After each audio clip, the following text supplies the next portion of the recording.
Alternativa Sonora.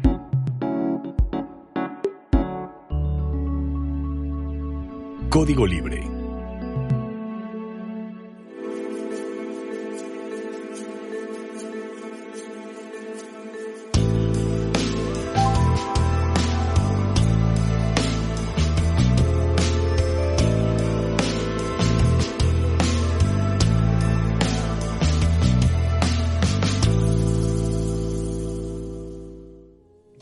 De Código Libre, bienvenidos a una emisión más de Resiliencia en Línea. Hoy contamos con Edith Barragán, nuestra colaboradora mensual. Tan amablemente nos recibe cada semana aquí en su espacio, y para toda la gente que nos hace el favor de acompañarnos en las diferentes redes y plataformas que tiene esta emisión, la gente que nos ve ahorita en vivo, ahí a todo color, quienes nos van a ver el fin de semana ahí con sus quehaceres, quienes nos escuchan en radio, a todos un gran saludo y pues desearles lo mejor para este 2021. Se te ven con muchas pilas recargadas. Sí, qué bueno, qué alegría. A veces no me siento así, pero sí, no, o sea, la alegría de venir a conversar contigo y con la gente de Resiliencia en Línea, porque pues al final de cuentas se vuelve un espacio de encuentro, de conversación, de compartir ideas, ¿no? Que es parte de lo que estamos buscando. ¿Te tomaste todas tus vacaciones? Todas no, pero sí me tuve que desconectar, porque es este asunto de vivir 24/7 pegado a un aparato electrónico no es nada bonito. Yo todas. No abrí el correo institucional de mi institución durante todas las vacaciones. Sí, no. Este periódico siempre me tomo en serio. En todo el resto del año, a veces ni siquiera tomo vacaciones, así que fin de año sí. No, y creo que también es justo y es necesario estas desconexiones, porque al final de cuentas lo que te permiten es, aunque sea en el mismo espacio físico, sí tener otros espacios de plática, de discusión, de conversación, de entretenimiento mismo, ¿no? Y que son muy necesarios. Oye, y también estamos con noticias no muy agradables en el asunto de la emergencia sanitaria que vivimos en el mundo y en el país. Y justo hoy nos propones un tema sobre el panorama internacional rumbo al 2021, iniciando el 2021. Sí, no, uno, mira, es que este es un asunto bien importante. Lo primero que habría que decir es, pues recordarle a toda la gente que nos hace el favor de acompañarnos, seguir con estas medidas de precaución, de cuidado, de distancia, de usar estas caretas, gel, todo lo que tengamos a la mano para protegernos, ¿no? Vienen unos meses muy complicados para toda la población. Qué bueno que ya hay vacunas, qué bueno que ya se comenzó con este proceso. Sin embargo, no es una cosa mágica, ¿no? O sea, no es una cosa de que, ya llegaron las vacunas. Igual como los cambios de año, ¿no? No es una cosa mágica. Ya se acabó el 20, ahora empieza el 21 y todo está bien. No. Venimos con toda una inercia política, social, de salud muy fuerte, y es necesario tenerlo como muy presente. Están ya las vacunas en México, ya en varias partes del mundo. En México ya se vacunaron 92,000 personas y hoy llegaron 436,000 nuevas vacunas. Aún así es muy lento el proceso. Sí. 436,000 es casi toda una ciudad ya importante, de tamaño importante. Claro. Un poquito menos, digamos, que del tamaño de Morelia o de Yucatán, Mérida. Perdón, de Mérida. Para darnos una idea de qué dimensión puede ser este nivel de vacunas. Pero para 130 millones de habitantes que somos, aún falta mucho, así que sí, hay que cuidarnos. No, hay que cuidarnos mucho, hay que cuidar a nuestras familias, a las personas con las que convivimos cotidianamente, porque va a tardar. El proceso de la vacunación va a tardar, va a ser lento, y no es así como, ya nos vacunamos y ya vamos a estar bien. O sea, eso estamos esperando, pero es un proceso lento. Y las predicciones en términos de la inmunidad de rebaño, es decir, esta que se va a lograr cuando se vaya vacunando la gente y vayamos conviviendo gente vacunada con quienes no, están calculando los científicos año y medio. Eso significa que todo este 2021, las medidas sanitarias que las personas podamos hacer por nosotros van a seguir siendo bien importantes. Lavarnos las manos, usar cubrebocas, mantener las distancias, ventilar los lugares, todavía van a ser muy importantes que sigamos manteniéndolas, ¿no?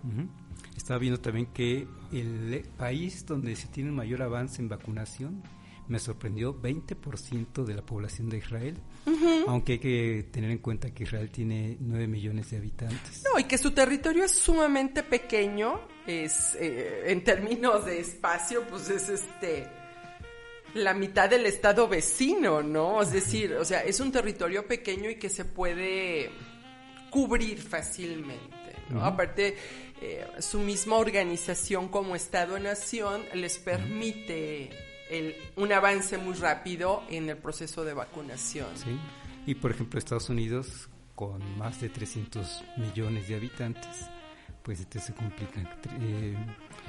Se dice que también que ahí hay problemas tan solo de abasto de jeringas. No, y que su logística para comenzar a vacunar gente ha sido mala. O sea, el proceso de la logística, porque ellos ya tienen más de 4 millones de vacunas, ¿no? O sea, la cantidad de vacunas que ellos poseen versus la cantidad que han podido aplicar es muy poca, pero es por un proceso de logística a la hora de decidir cómo, cuándo, quiénes se tienen que ir vacunando. En este sentido, yo sí veo positivo que desde un tiempo atrás, aquí en el país, se planteó un esquema de vacunación y que pues ahí va más o menos, ¿no? Esperemos que funcione y que se vaya cumpliendo ese esquema. Lo comentó en su momento el secretario de Relaciones Exteriores, Marcelo Ebrard, que las primeras semanas iban a ser pocas dosis porque hay que armar precisamente el plan de logística precisamente para distribuir, porque como sabes, por ejemplo la vacuna de Pfizer, si no la me que equivoco, necesita la refrigeración de menos 70 grados centígrados, casi como mi casa, ¿no? Así la siente uno. Y entonces no se podían recibir miles y miles porque primero hay que ir calando el terreno a ver cómo se van a distribuir. Hoy ya llegaron un lote importante, esas 436,000, y esperemos que en adelante vengan esas que se han anunciado, ya por millones también. Aún así el proceso va a ser lento. Sí, no, y ahí hay que ser muy pacientes, todos, y también ajustarnos a lo que nos digan en términos del esquema, ¿no? Es decir, si primero va el personal de salud, pues primero el personal de salud. Si luego van a ser las personas adultos mayores, pues ellos. Es decir, aunque hay otros países que prefirieron primero vacunar a sus jóvenes y al final van a dejar a los adultos mayores, ¿no? Cada país tiene sus razones para esta toma de decisiones, ¿no? Los simbolismos pesan mucho, porque por ejemplo, otra vez Israel, el primer ministro, Benjamín Netanyahu, fue el primero en vacunarse. Claro. Dice él para que los demás se animen. Sí, en otros países, el presidente no ha sido el primero, han sido más bien otras personas. En Inglaterra, el primer país, digamos, fue una persona de la tercera edad. En México, hasta donde entiendo, hasta donde sé, y todavía en la mañana escuché a López Obrador diciendo que todavía no se vacuna, que ya en su momento... Que a él le va a tocar según el calendario, ¿no? Exacto. Él espera en el mes de febrero vacunarse, pero sí hemos visto al personal de salud sí ser vacunado, y eso está alentador, ¿no? Ajá.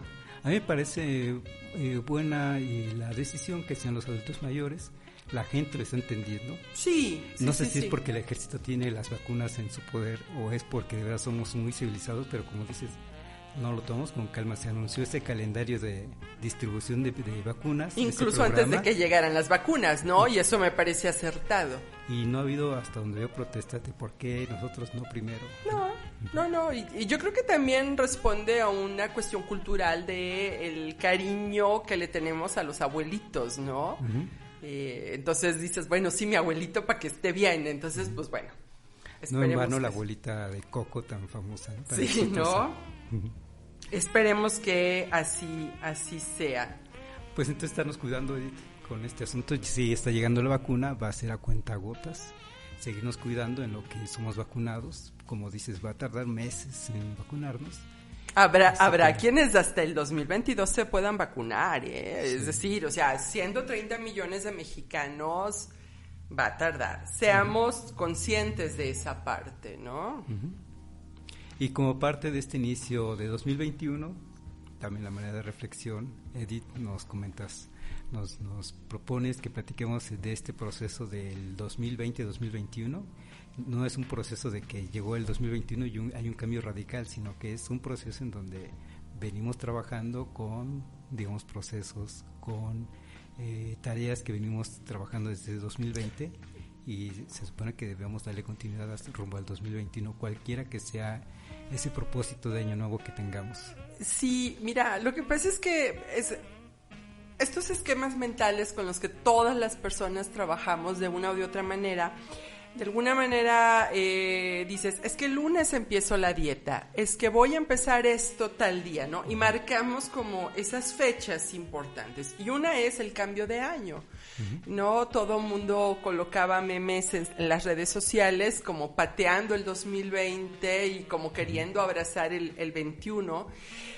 Y cargándolo de expectativas como si el día 1 o el día 2 las cosas fueran a ser diferentes.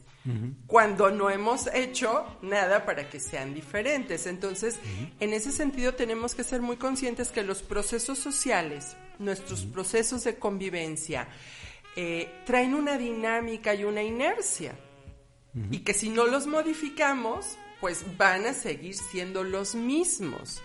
Entonces, si hay esta ilusión, si hay esta expectativa positiva de que las cosas puedan ser mejor, pero si de nuestra parte no hacemos lo que nos toca en lo corto, en lo pequeño, los otros grandes cambios tampoco van a suceder, ¿no? Entonces sí hay que ser como muy conscientes de esa situación. No nada más por cambiar la hoja del calendario, eso va a resolver las situaciones que vivimos. Coincido contigo y lo pongo de otra manera, porque vi también los memes que dices, desde que el 2020 fue una basura, fue de lo peor.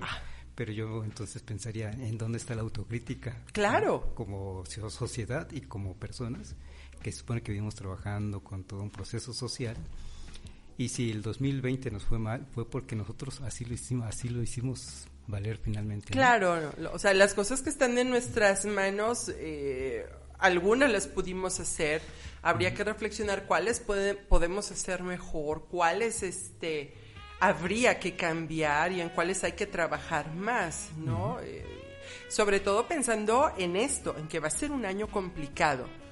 Va a ser complicado porque la recuperación va a ser lenta. Mira, hay un artículo que sacó la BBC estos días. A mí me gustó. El título es muy escandaloso porque dice que cuando se acabe la pandemia va a venir el desenfreno, ¿no? Y pone hasta el desenfreno sexual. Y yo dije, a ver, ¿qué dice aquí para formarme o algo?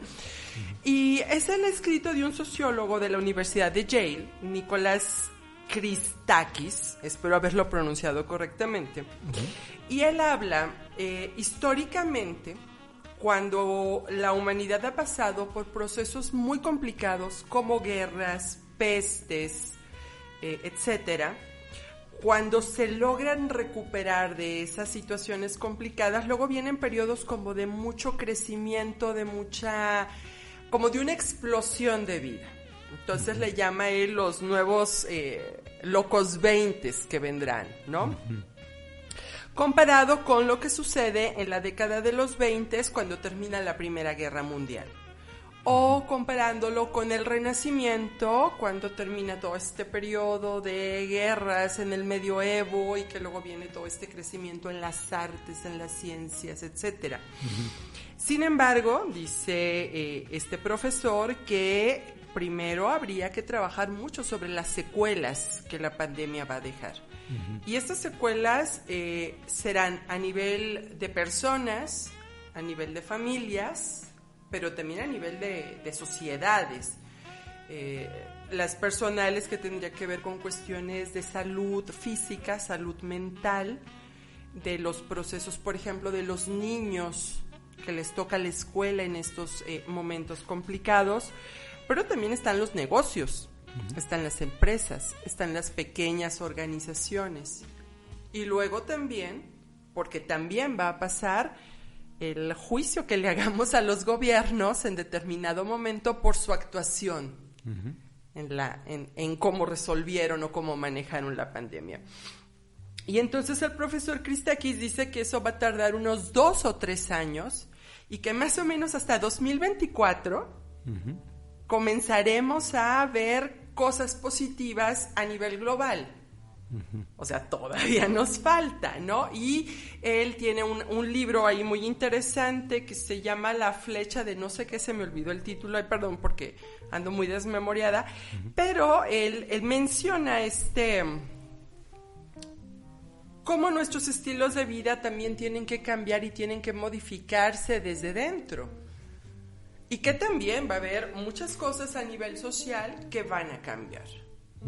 Y está muy interesante, está en español el artículo, lo pueden encontrar en la página de la BBC.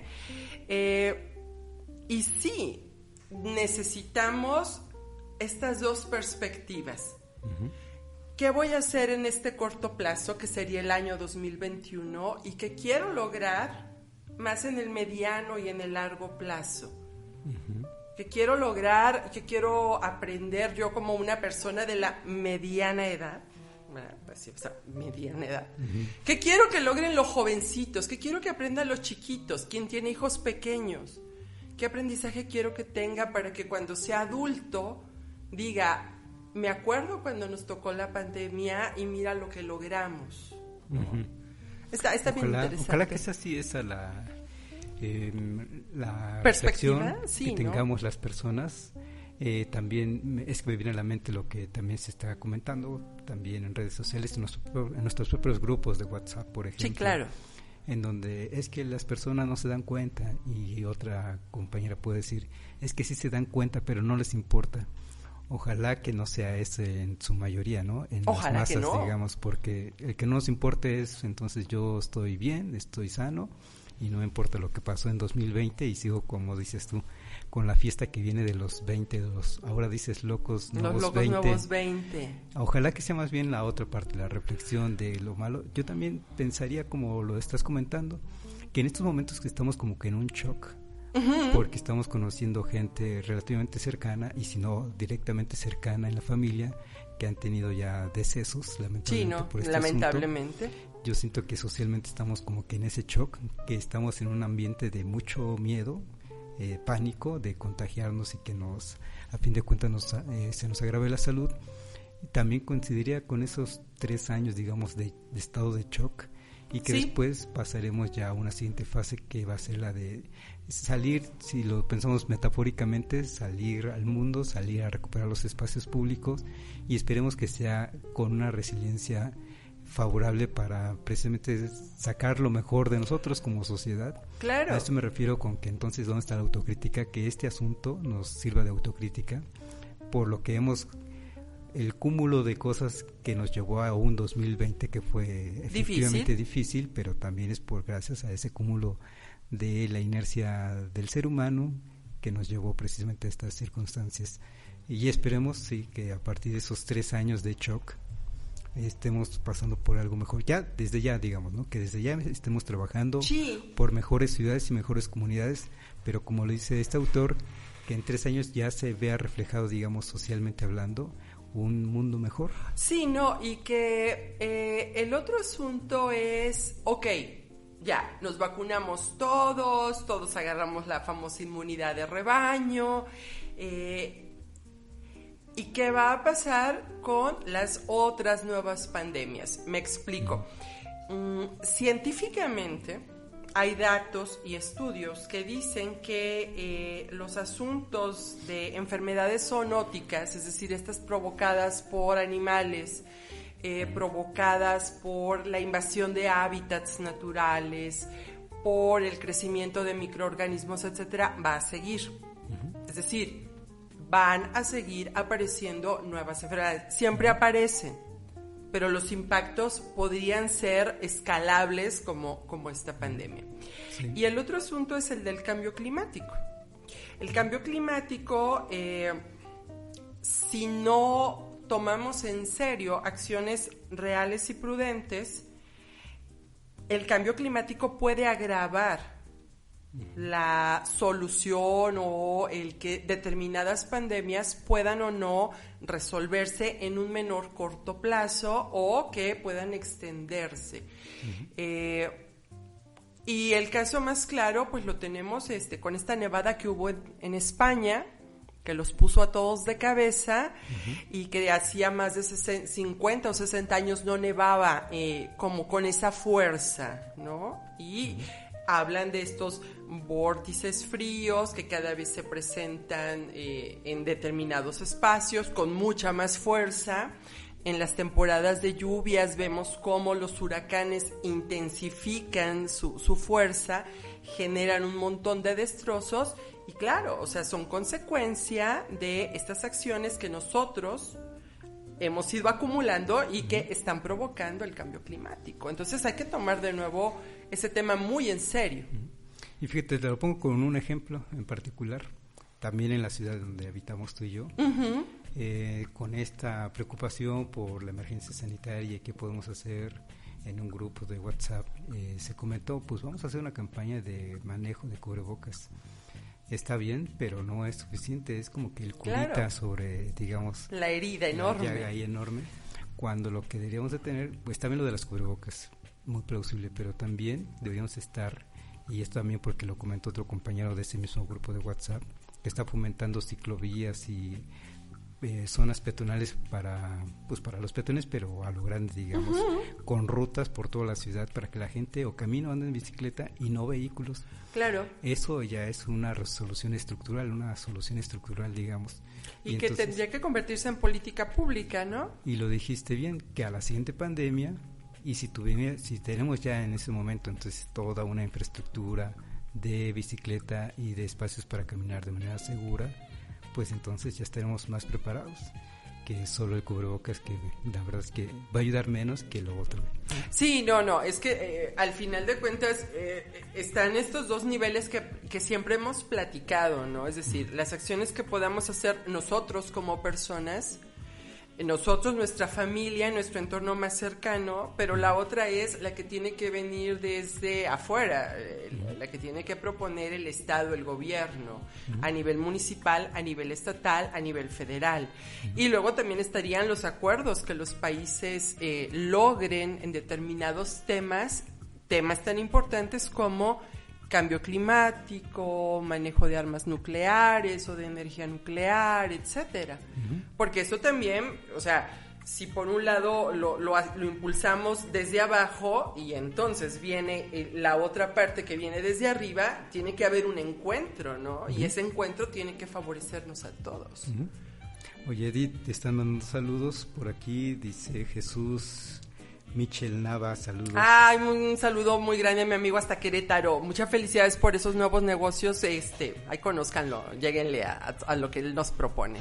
Y J.E. Javi, saludos desde Carolina del Sur. Desde Carolina, y mucho ánimo ahí a todos nuestros hermanos en el Gabacho. Ahorita vamos a hablar de su señor presidente. Y Elizabeth Arroyo también te manda saludos. Muchas gracias, Eli. Oye, y entonces, nos quedamos entonces con esta recomendación que nos das. Esta reflexión, ¿no? Reflexionemos. No podemos quedarnos con que el 2021 ya vienen cosas buenas solo porque hubo cambios de año. Pues sí, ¿no? O sea, la verdad es que no, pero si nosotros lo provocamos y si nosotros trabajamos en ello, pues podemos hacer esa diferencia. Y de hecho con esa conciencia, ¿no? Y esto que platicamos ya implica mayor esfuerzo, un poco de más esfuerzo de parte de todos, socialmente hablando. De todos. Porque sí es fácil proponernos bajar de peso un poquito o dejar el pastelito. Yo ya mejor voy a talla, yo me voy por las tallas, Nos proponemos cosas sencillas de resolver, digamos, de cumplir. Y que está bien, ¿no? Porque nos ayudan con nuestro proceso de autoestima y eso está bien, pero pensemos en otras acciones. Muy bien. Y en esta agenda que nos propones para hoy, entonces ya ir abordando el asunto del panorama internacional que estamos viviendo. ¿Y sabes por qué sí considero importante eso? Para darnos cuenta de que fuera de nuestros problemas cotidianos o que tradicionalmente vemos, hay otras problemáticas que habría que estar como al pendiente, no para angustiarnos. Mucha gente yo la escucho que dice, es que yo ya no veo noticias porque me deprimo, es que yo ya no veo noticias porque me enojo, es que nomás reniego. Ok, está bien, pero eso no nos exime de no estar al pendiente de lo que sucede en el mundo. Hay muchas situaciones que tarde o temprano, o sea, el planeta es uno y nos pueden golpear. Y creo que también incluso en términos como de empatía y de solidaridad y de entendernos, habría que tenerlas presentes, ¿no? Problemáticas muy específicas, muchas relacionadas con la pandemia, pero otras que son mucho más viejas o que están ahí porque hay otros procesos sociales, otros procesos económicos que también ya tienen tiempo y que las están alimentando, ¿no? Oye, y entonces, ¿por dónde empezamos para Tú escoge el continente. Esta segunda fase de... Tú escoge el continente, tú de escoge este programa. el país. Tenemos a Brasil, tenemos a Siria, Bolivia... ¿Quieres que hablemos de qué? De Latinoamérica y al final hablaríamos de los gabachos. Mira, por ejemplo, hay dos situaciones en América Latina muy preocupantes. La primera tendría que ver con Venezuela y este nuevo ataque de Nicolás Maduro hacia los medios independientes de comunicación. Ay, Venezuela, pero Maduro está loco y siempre ataca, sí, pero también eso ha sucedido en otros países. Como presidentes, gobernadores, políticos importantes de altos niveles atacan a los medios de comunicación, con o sin razón. Los atacan. Y ese ataque, tarde o temprano, deriva en otros procesos. En procesos de polarización, en procesos de desconfianza y de manipulación de la información. Fíjate que al respecto, primero un paréntesis un poco grande, al respecto de lo que estás comentando. Sí. Primero, cuando llegamos al punto de polarizar es cuando las cosas se vuelven innegociables, digamos así. Entonces cada extremo defiende su postura y se defiende a como puede, incluso con las armas de por medio, con violencia de por medio. Nada más que sí necesito recordar que en su momento ganó el chavismo, venía gobernando, muere Hugo Chávez, y ahí empieza a destabilizarse el llamado chavismo, los que simpatizaban o el proyecto que encabezaba Hugo Chávez. Después viene Nicolás Maduro, y después con esta tambaleo que tuvo el chavismo, ganan las elecciones en la asamblea, cámaras de diputados, de senadores en Venezuela, la oposición, y la oposición creo que cometió un error ahí, querer destituir de inmediato cuanto antes a Maduro. ¿Y qué hizo Maduro en consecuencia? Y además se lo estaban diciendo en su cara y todos los días, porque ya estaban instalados como diputados. Sí, y también ya muy polarizados y los ánimos muy caldeados. Ya estaban instalados como asamblea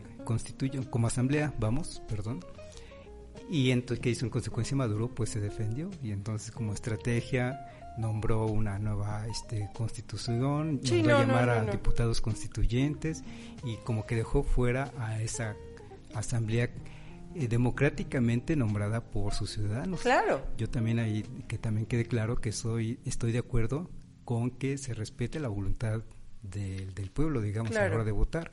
En estos momentos dijeron, se acabó el chavismo, digamos. No queremos ya esta forma de gobierno. Queremos un nuevo gobierno, le dan la responsabilidad a la oposición en ese momento, y vienen ahí las confrontaciones, y esas confrontaciones han llevado a lo que es ahora Venezuela, digamos.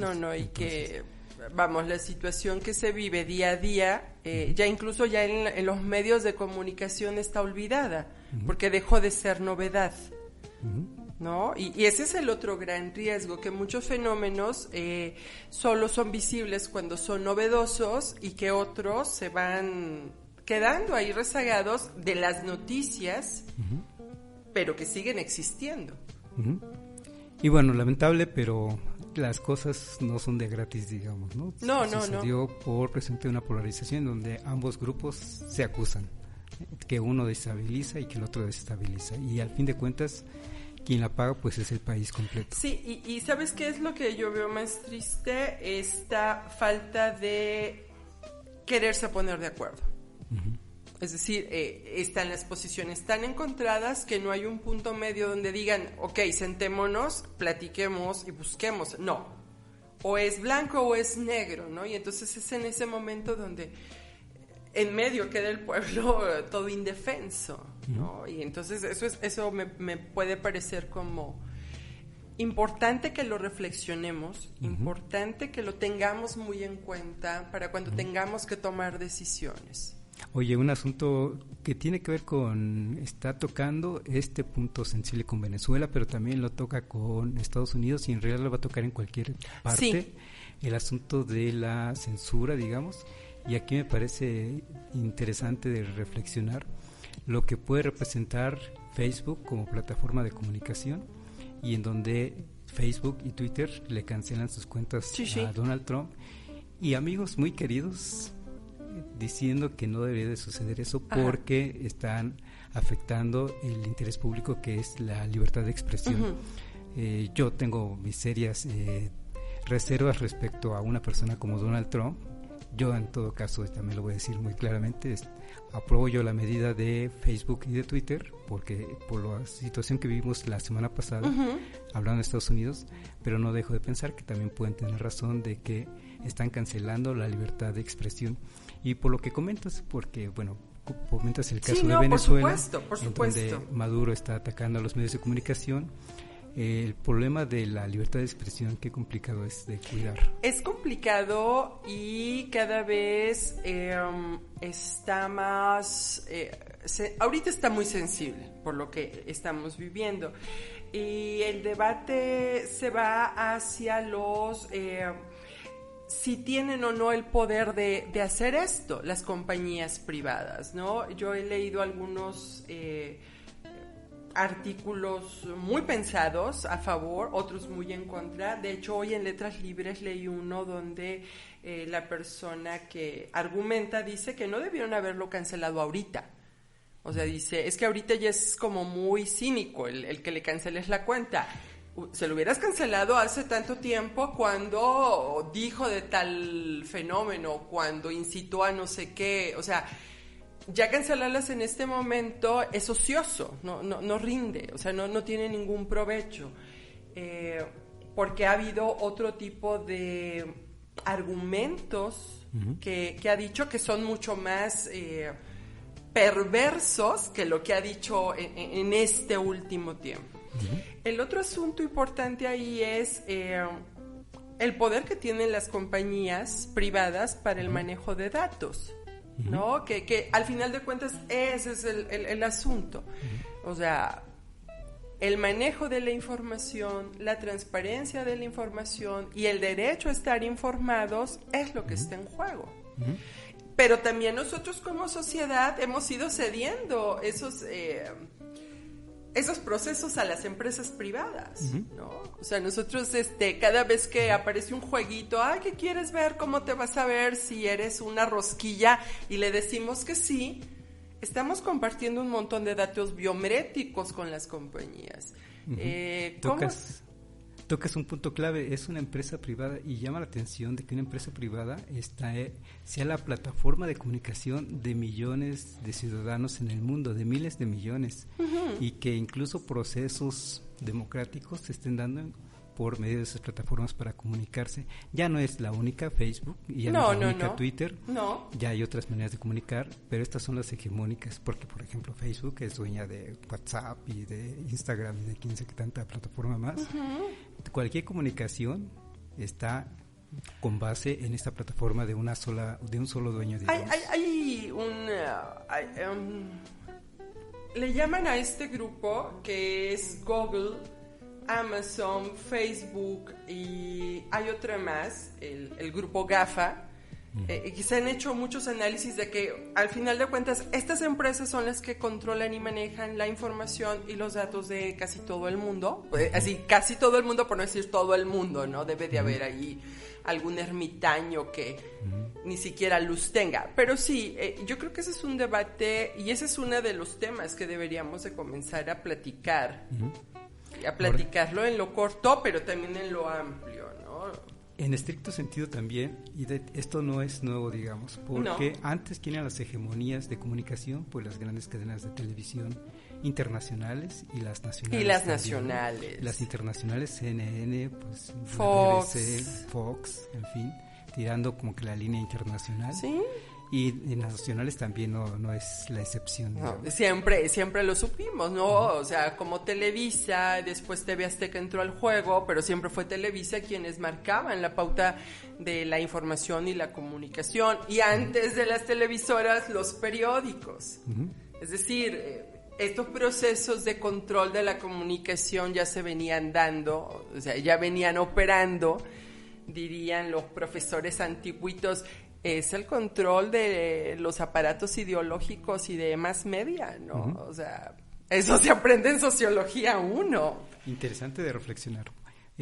Como dices, los medios ideológicos tradicionales, digamos, pensando en una nación como México, era la televisión, la iglesia. Sí. Y si pensamos en que ahora sea Facebook, ya no está bajo el control del Estado Nacional. ¿No? Ahora ya es un ente internacional. Pero fíjate, ahí también volvemos a un asunto que Anthony Giddens hace como 25 años ya planteaba. O sea, fíjate, hace 25 años ya eran debates en las academias.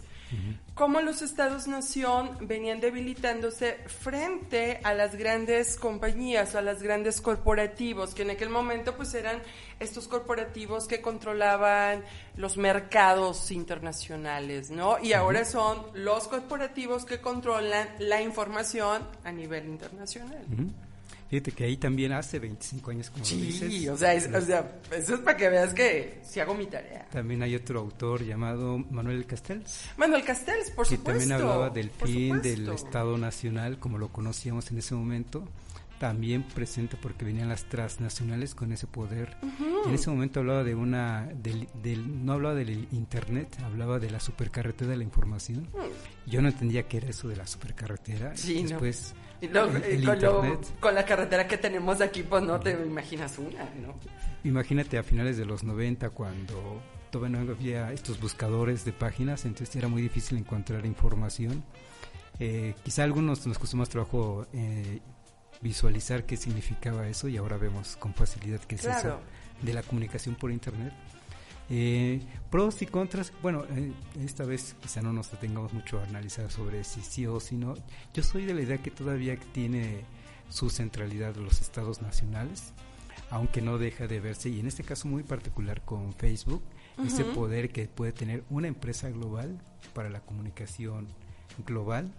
Y en Estados Unidos, cuando le cancelan sus cuentas al presidente de la República, con unos días todavía en funciones, pero a fin de cuentas le cancelan sus cuentas a una de las personas más poderosas del mundo.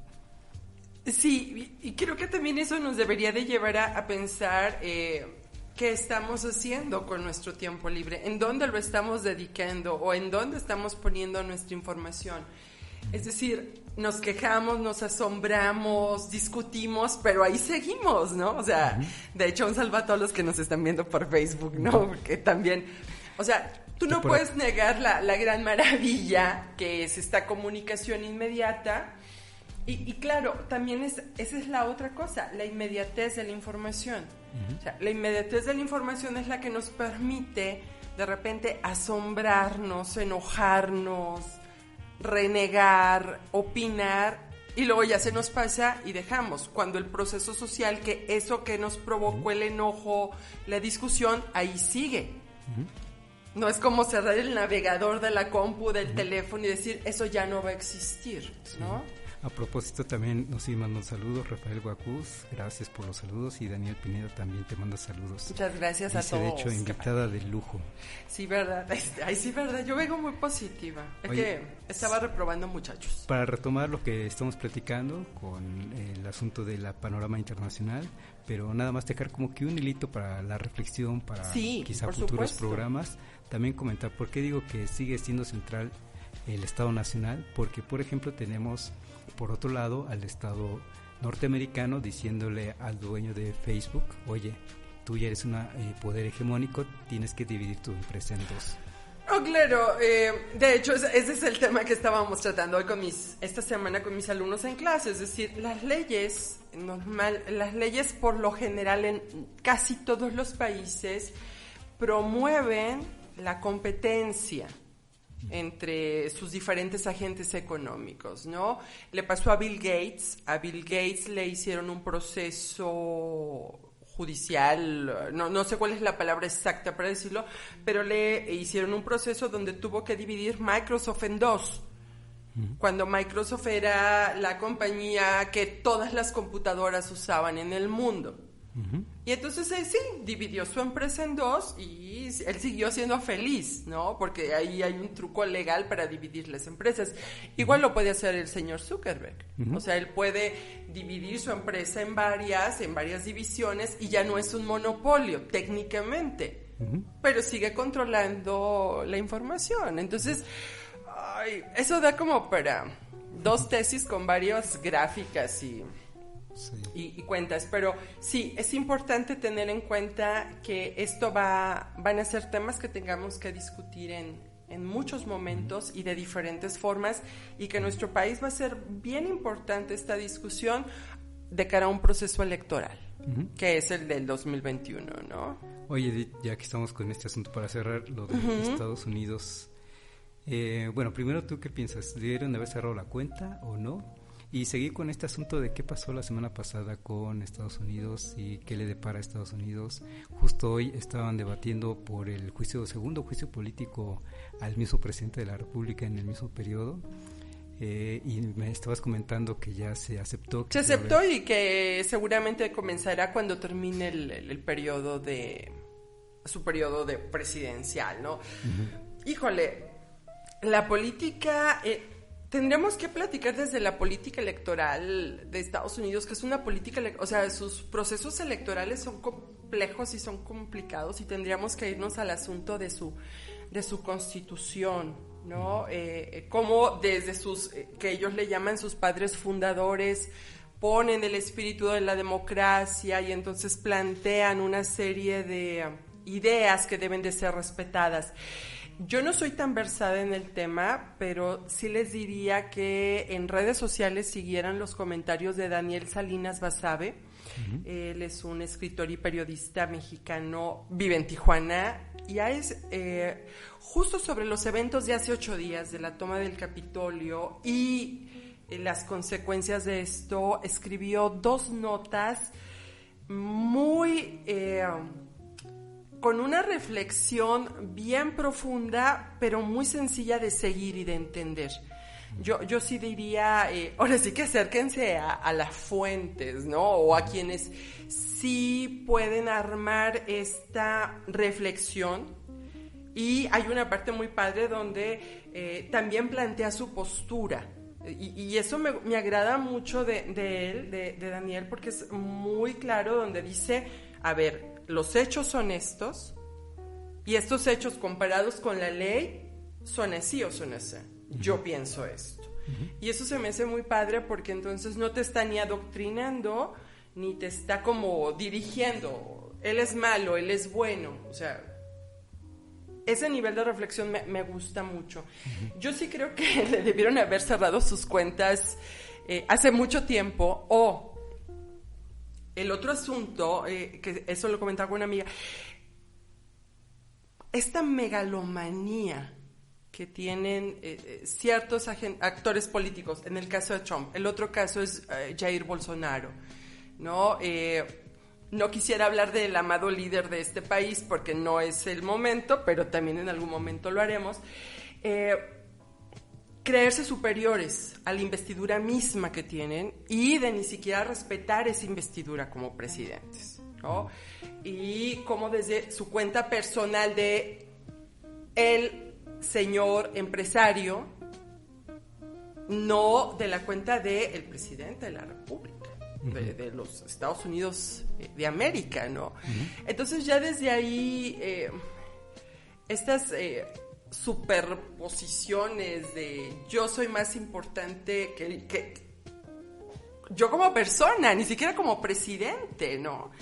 Entonces sí, yo ahí me iría por otro, o sea, se lo hubieran cerrado hace mucho, ¿no? Y que alguien con conocimiento también le asesorara en ese sentido. A ver, tú como presidente te tienes que dirigir de esta manera, tú tienes que provocar la unidad, no la polarización, tú tienes que empujar a que se cumpla la ley, no a que se viole, tú tienes que empujar a que la gente se entienda, a tender puentes de comunicación, a tender puentes de entendimiento, a que aunque no se quieran y aunque no se hablen, que puedan convivir, ¿no? Sí, fíjate que justamente estábamos iniciando el programa hace 8 días, cuando vengo y los compañeros de producción me comentan de lo que había sucedido.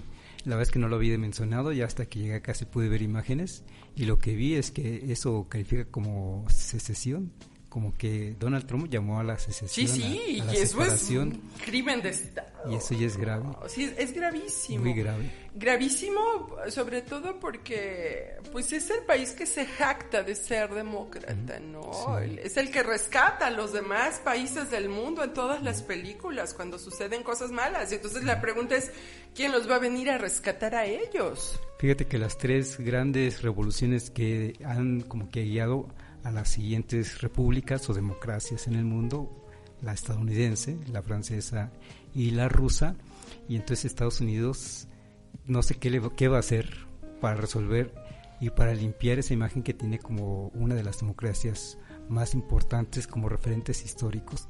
Fíjate que sí, es especulación, lo aclaro, pero lo que he visto con las experiencias de los propios desestabilizaciones políticas que ha generado Estados Unidos en todo el mundo, porque le encanta, como dicen en los memes, esta vez hizo home office.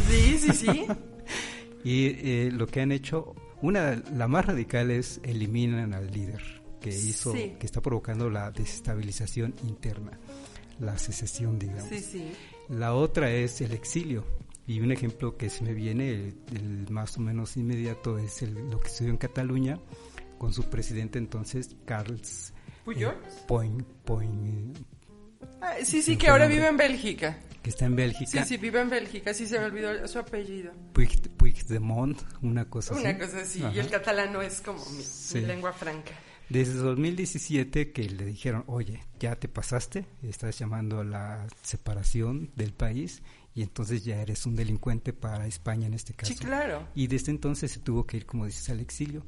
Curiosamente después, por las situaciones o los procesos democráticos en Europa, y en este caso por el Parlamento Europeo, consiguió ser diputado escaño de Europa, un eurodiputado como le llaman, y sigue siendo diputado, y entonces con su fuero, digamos, se lo quieren quitar para llevarlo a cárcel a fin de cuentas, pero lo que es un hecho es que no ha vuelto a España. No, claro. Y por lo que veo, te digo, por las experiencias que vemos en términos internacionales, ese líder que provoca secesiones ya no puede regresar. Y es especulación, pero yo veo que a Donald Trump no le queda otra vía más que el exilio, el autoexilio. La pregunta es, ¿a dónde, no? El autoexilio. Pues en la Torre Trump allá en Nueva York, y que sea muy feliz, ¿no? Sí, es una situación complicada, se viene para Brasil, que es ¿y por qué es importante? Porque es en América Latina, junto con México, son como quienes marcan los rumbos políticos y económicos de toda América. Y está la figura de Bolsonaro, con todas sus particularidades, que ahora sí que poniéndolo en el espejo de Estados Unidos, ahí hay varias similitudes, pero el otro es un proceso de reorganización económica. Ford ha dicho que va a cerrar su planta de Brasil. Ford opera en Brasil desde 1919, o sea, tiene 100 años operando en Brasil, y ha dicho ya no más. De entrada va a haber 5,000 puestos de trabajo que ya no van a existir. Y hay atrás un rejuego político. Se supone que Ford se va porque ya no va a recibir subsidios. Hay ahí una serie de peleas atrás del hecho de que Ford se va. Y sin embargo hay varias marcas chinas de automóviles de automóviles interesadas en comprar esas plantas que Ford va a dejar. Y entonces eso nos lleva al otro tema, ¿no? Ahora sí que la supremacía china en términos económicos en todo el mundo. Ahora sí, China está a punto de ser el líder en todo. En taquilla, en producción, en Producto Interno Bruto, en número de personas en el mundo. Y ahí está, ¿no? O sea, los chinos están ahí listos para dominar el mundo, calladitos. Y eso es algo que también ya veníamos venir. Desde hace muchísimo tiempo se venía hablando de cómo la economía china venía desplazando a otros productores, a otros países, siendo más competitiva, con todas las particularidades que eso puede implicar, que si no son democráticos, que si sobornan, que si contaminan. Los números ahí están. Y eso es algo que también va a tener repercusiones en nuestro país y en nuestras economías más temprano que tarde. Por un lado. Y el último tema del que deberíamos de por lo menos mencionar es el asunto de Medio Oriente.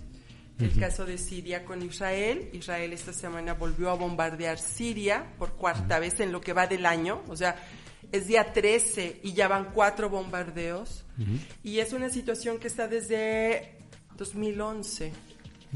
Desde 2011, una guerra civil que ahí está, que nadie tiene interés en resolver. El asunto de los migrantes y de los refugiados sirios en Turquía, ahí está. No hay voluntad política para resolverlo y eso también está afectando la estabilidad de Europa, ¿no? Alemania ha querido de repente como marcar la línea de qué se debería de hacer con los refugiados y Angela Merkel no ha tenido... De hecho, sus grandes decepciones políticas han sido por ese tema. Oye, fíjate que, bueno, los 3 temas que tocas, Brasil, China y Medio Israel, Oriente, son temas interesantes. Nos quedan unos minutos. Si quieres, de atrás para adelante, digamos, o de adelante para atrás, más bien, Brasil, Israel. Me llama la atención, algo que me llama la atención es que primero fue un país que, digamos, era protegido por Estados Unidos y los países europeos que le decidieron darle un territorio después de la Segunda Guerra Mundial, donde se fundó el Estado palestino, donde el Estado de Israel, perdón, y que vino en disputa con territorio palestino, se quiso apropiar de territorio palestino y empezaron los problemas porque los palestinos, un grupo árabe que no se quiso retirar de su tierra que consideraron sagrada. Es que padre Abraham tuvo muchos hijos y todos sus hijos le salieron muy revoltosos. El conflicto de Medio Oriente, está el de Israel con Palestina, está el de Israel con Siria, pero también vuelven las disputas de Irán con Irak, vuelven las disputas de algunos Emiratos Árabes con algunos de sus vecinos de los Emiratos Árabes. El problema en Yemen sigue siendo muy fuerte. Desafortunadamente no son temas que se toquen tanto en los noticieros o que se discutan tanto en los noticieros, y cuando se discuten es porque el precio del petróleo se dispara, ¿no? O sea, qué triste que sea una situación económica la que nos obligue a mirar a estos pueblos que tienen mucho tiempo con un montón de conflictos. Igual sucede con África. Los pueblos africanos volteamos a verlos solo cuando les dan estas crisis de salud como de ébola, como de SIDA, como de otras cosas, o cuando ocurren matanzas y hay cosas horribles entre pueblos vecinos y pueblos hermanos, y nos damos cuenta de eso porque le afectan a otras compañías que no son de ahí para la extracción de recursos. Hay muchas temáticas que se nos pasan por alto, y que se nos pasan por alto porque a nadie es, entre comillas, a nadie le importa, no le importan los refugiados, no le importan los migrantes, y así como hay migrantes centroamericanos, hay migrantes africanos que por el desierto del Sahara, por el Mediterráneo, quieren llegar a Europa, y así como los migrantes mexicanos y centroamericanos viven procesos de horror con las mafias, con traficantes de personas, también ellos los viven, ¿no? Oye, pues nos quedan ya 2, 3 minutos, pero nos estás dejando ahí unos temas para andar buscando en internet. Generalmente nos traes libros por recomendación, películas. Ay, pero ¿sabes ahora ¿qué crees? Pues fíjate que sí, hay un libro maravilloso en este asunto del poder de los medios de comunicación que se llama El vendedor de silencio, de Enrique Serna. que habla de la época antes de que Televisa fuera así como la chipucluda en el control de la información en México. Es una novela maravillosa. Te da mucho coraje leerla por todo lo que te enteras ahí, que sí sucedió, pero es maravillosa. Y me gustó mucho esta película que está en Netflix, la vi de vacaciones porque en casa de mis hermanas sí hay Netflix, que se llama Mank, que es la historia de... se me olvidó el nombre, apellida Mankiewicz, que es la persona que hace parte del guión de Ciudadano Kane, pero a su alrededor se ve todo el manejo de los grandes estudios cinematográficos por influir en la opinión de los norteamericanos. En términos de manipulación de la información, creo que son dos opciones muy interesantes. Recuérdanos los títulos del libro y de la película. El Vendedor de Silencio, de Enrique Serna, está editado en Alfaguara. Sí. Y la película se llama Mank, está en Netflix. Gary Oldman está maravilloso en la película y aparte es como un poema de amor al cine de los años 40, que es maravilloso. Pues ahí están entonces las recomendaciones para buscar en los diarios vía electrónica y para buscar también películas del mundo. Y buscar libros. No. El mundo es más allá de nuestros vecinos del norte, ¿no? Hay más mundo. Hay más compartir. Muy bien, pues entonces ya básicamente estamos terminando el programa. Último comentario de qué quieras hacer. Pues eso, seguir cuidándonos, seguir cuidando a nuestras familias, estar al pendiente de lo que sucede en nuestro país, en lo que sucede en el mundo, no con el afán de preocuparnos o de atormentarnos, sino decir, caray, y eso a mí, cómo yo sí puedo o cómo yo sí debo de entender esto y tratar de ser empáticos con el que está lejos, ¿no? Entenderlo ya es una ganancia. Muy bien, Edith. Pues gracias. Nuestro primer programa contigo en el año. En el 2021. Te agradecemos mucho. Muy bonito collar el que trajiste hoy. Sí, junto de, con nuestros sus pendientes. de nuestros artesanos de Sinsunsan. Y a mí que me encantan. Cuando vayan a esos lugares maravillosos, sí, cómprenles a los señores artesanos. Hacen cosas preciosísimas. Y gracias a los amigos que nos estuvieron acompañando hoy, como siempre, gracias a producción, a Gerardo, a Felipe, a Jaime. Toda la gente de Código Libre que amablemente nos recibe. Nos estaremos viendo entonces la siguiente semana. Hasta luego, gracias.